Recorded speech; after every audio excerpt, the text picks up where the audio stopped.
দীর্ঘ ১৭ বছরের কারাগার এবং রাজনৈতিক নির্যাতন শেষে এলাকায় ফিরে নির্বাচনে অংশ নিয়েই লক্ষাধিক ভোটে জয় পেয়েছেন বিএনপির সাবেক সফল স্বরাষ্ট্র প্রতিমন্ত্রী লুৎফুজ্জামান বাবর।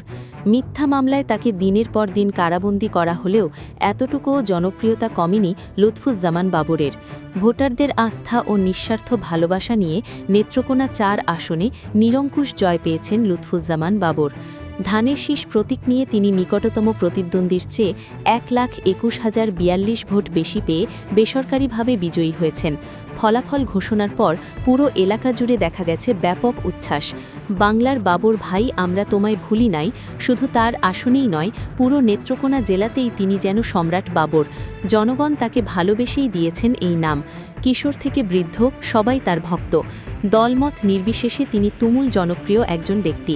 নেত্রকোনাবাসীর কাছে তিনি যেন রাজনীতির সম্রাট।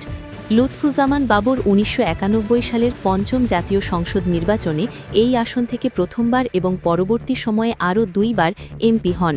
২০০১ সালে বিএনপি সরকার গঠন করলে বাবর পান স্বরাষ্ট্র প্রতিমন্ত্রীর দায়িত্ব। সে সময় তিনি বেশ প্রভাবশালী ছিলেন, চলনে বলনেও ছিলেন তিনি আলাদা। র্যাবের প্রতিষ্ঠাতা হিসেবেও তার নাম রয়েছে। তবে তার রাজনৈতিক কেরিয়ারে বড় ধাক্কা আসে 1/11-এর সময়। রাজনৈতিক পটপরিবর্তনের পর বিভিন্ন মিথ্যা মামলায় ২০০৭ সালের ২৮ মে গ্রেফতার হন তিনি। এরপর একাধিক মামলায় দীর্ঘ কারাবাসে থাকতে হয় সাবেক এই প্রতিমন্ত্রীকে। কারাবাসে থাকতেই এসে পড়ে নবম জাতীয় সংসদ নির্বাচন। দলনিষ্ঠ লুৎফুজ্জামান বাবর তখন বন্দী থাকায় বিএনপি তার আসনে অন্য একজনকে মনোনয়ন দেয়। তবে তিনি কারাগার থেকেই স্বতন্ত্র প্রার্থী হিসেবে নির্বাচনে অংশ নেন।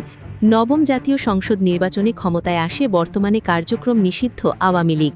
সরকার গঠনের পর স্বৈরাচার শেখ হাসিনার নেতৃত্বাধীন সরকার একক আধিপত্য প্রতিষ্ঠা করে। বিরোধী মত দমন, গুম খুন, বিচার ব্যবস্থা নিয়ন্ত্রণ সহ ক্ষমতার অপব্যবহারের শিকার হন লুৎফুজ্জামান বাবরও। মিথ্যা মামলায় তাকে দেওয়া হয় মৃত্যুদণ্ড।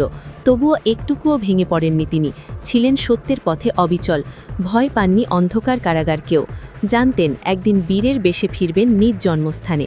এরপর জুলাই গণ অভ্যুত্থানের পর পালিয়ে যায় স্বৈরাচার সরকার। দেশ দেখে নতুন আলো। সেই সাথে লুৎফুজ্জামান বাবরও মুক্তি পান অন্ধকার কারাগার থেকে। হাজার হাজার লোক তাকে স্বাগত জানানোর জন্য জড়ো হয়েছিল কারাগারের সামনে। সেদিন পুরো দেশ দেখেছিল তার ভালোবাসার প্রতিদান কিভাবে দিয়েছে তার এলাকার জনগণ। ফুলের ভালোবাসায় সিক্ত হয়েছিলেন তিনি। রাজার মতোই বীরের বেশে পা রেখেছিলেন তার জন্মভূমিতে। তাকে এক নজর দেখতে জড়ো হয়েছিল লক্ষ লক্ষ জনতা। আজ ত্রয়োদশ জাতীয় সংসদ নির্বাচনে বিপুল ভোটে জয়ের মাধ্যমে আবারও প্রমাণ করেছেন জনগণকে ভালোবাসা দিলে তা কখনোই বৃথা যায় না। ১৭ বছরের কারাজীবনের পর নির্বাচনে অংশগ্রহণ করেই বিশাল ব্যবধানে জিতে নিজেকে আরও একবার প্রমাণ করলেন তিনি। জনগণের নেতা লুৎফুজ্জামান বাবর।